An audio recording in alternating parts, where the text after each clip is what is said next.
हमारे साथ हैं भगवंत मान जी, जी न्यूज पर। बहुत बहुत स्वागत है आपका।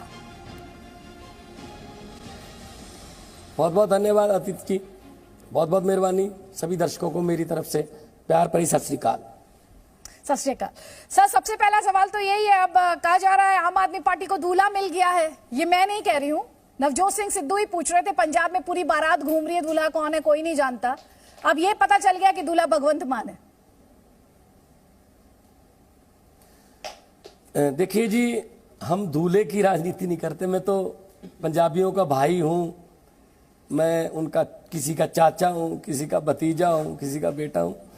तो भाई भतीजे बेटे बनकर लोगों के द्वार पर जाएंगे और जो जिम्मेदारी पार्टी ने दी है, इस काबिल समझा है, तो और भी दुगने हौसले से काम करेंगे। उसके बाद लोगों ने जो जिम्मेदारी दी है, जो जिस तरीके से जश्न मनाए जा रहे हैं, जिस तरीके से ढोल भंगड़े पटाखे चल रहे हैं, इसका मतलब पहली बार लोगों को ये मान महसूस हुआ है कि हमसे भी पूछा गया है कि पंजाब स्टेट को चलाने के लिए कौन सा आपका फेवरेट नेता है। तो मेरी जिम्मेदारी भी दुगनी हो गई है, तो हौसला भी दुगना हो गया। जिम्मेदारी दुगनी होने की आपने बात की है, मैं उस पर आपसे बात करूंगी। लेकिन हम ये जो जश्न की तस्वीरें देख रहे हैं, सवाल ये उठ रहा है कि आपने लोगों के मैसेजेस वेस्ट क्यों करा दिया। आप इतने पॉपुलर हैं, जश्न की तस्वीरें खुद ही बयां कर रही हैं। ये तो इस बात को लेकर किसी के जहन में क्या कोई सवाल था कि आप आम आदमी पार्टी का सीएम कैंडिडेट नहीं होंगे पंजाब से? नहीं, देखिए, पीएसी ने जब फैसला किया तो सीएम साहब ने, अरविंद केजरीवाल जी ने मुझे कहा बुला करके, आपको सीएम का चेहरा अनाउंस कर रहे हैं।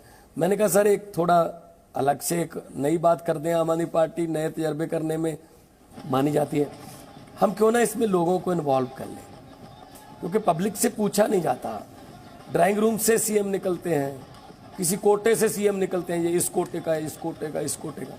लेकिन मुझे इस बात की बेहद खुशी है अदिति जी कि मैं पब्लिक के कोटे से निकला हूँ, मैं लोगों के कोटे से निकला हूँ। जितना यकीन वो मुझ पर कर रहे हैं, मुझे उतनी ही शिद्दत से अपनी जिम्मेदारी निभानी पड़ेगी। तो लोगों की इन्वॉल्वमेंट हुई, इसीलिए ढोल, इसीलिए जश्न मनाए जा रहे हैं। खैर, चेहरा तो मेरा 17.5 साल की उम्र में ही फेमस कर दिया था लोगों ने, जब कैसेट सीडीज़ में। और अगर मेरे चेहरे को लोगों ने मशहूर किया, मेरी आवाज़ को लोगों ने मशहूर किया, मैं इस चेहरे और आवाज़ और शोहरत को लोगों के पक्ष में, उनके पक्ष में बोलने के लिए इस्तेमाल करूँगा। जहाँ भी मुझे अपना चेहरा, अपनी आवाज़, अपनी शोहरत पंजाब के लिए इस्तेमाल करनी पड़ी, मैं करूँगा। भगवंत मान जी, आपका मान बढ़ाया गया, थोड़ी देर के लिए आपकी आंखें नम हो गई थी।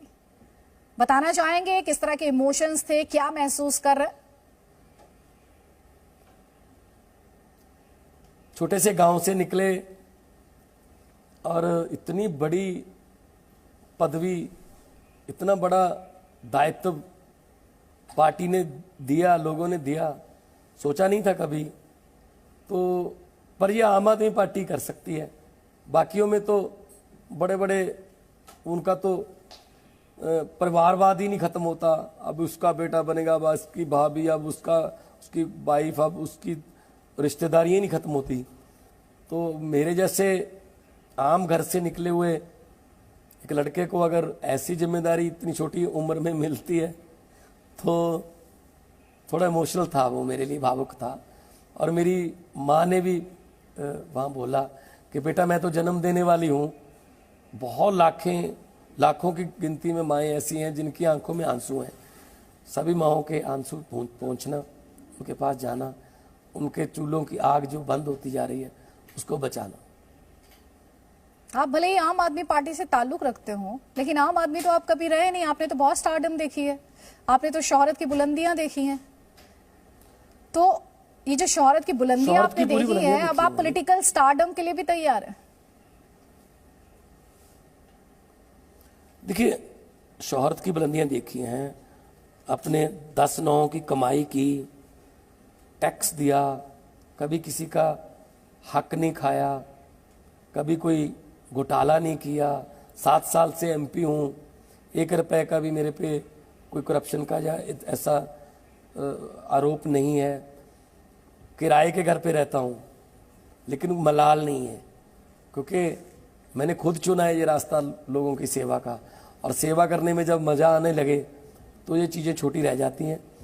तो पॉलिटिक्स में भी शोहरत देखी, पंजाब में सबसे ज़्यादा मतों से जीतने वाला एमपी बना, और लोकसभा में सबसे ज़्यादा वोकल एमपीज़ की लिस्ट में अगर टॉप 5 भी निकालने हो, हालांकि मुझे 2 मिनट या 1.5 मिनट मिलता है, लेकिन उतने में ही मैं वो जहाँ ना पहुँचे रवि वहाँ पहुँचे, कभी अपनी कविताओं के जरिए, कभी शेरों के जरिए मैं लोगों की आवाज़ को सरकार के कानों तक पहुँचाता रहा।